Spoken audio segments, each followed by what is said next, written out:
Have you ever been worried about losing your job? Have you ever worried about how you might be able to pay your bills or what might happen to your home? If you've ever shared this fear, you're going to share the same fear that 42% of Americans have.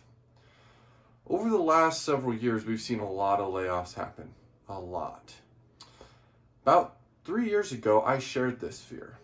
I constantly went to my manager, to my supervisor, to those in my department, concerned about whether or not I was going to be involved in any kind of a reduction in force that our company would have.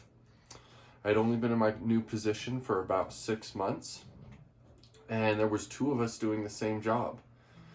And so I was concerned.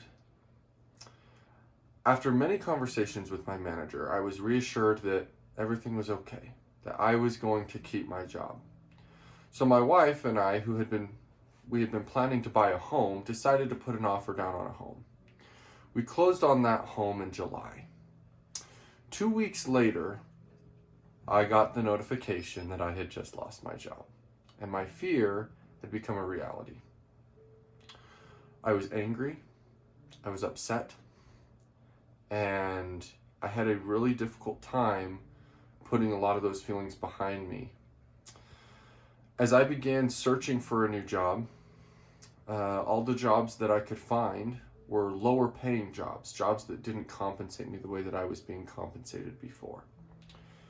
Even though I was making less money, my wife and I always made a conscious effort to pray and to pay tithing first and foremost. Even though we were always in the negative, even though we were always losing money every single month, taking money out of our savings account, we always made it a focus to pay our tithing first. After about 6 months of this, and seeing our bank account constantly in the red, we finally were able to get a job where I could pay the bills. A job where we didn't have to worry about the income that we had anymore. This job has been great to me over the last several years. I've had several raises.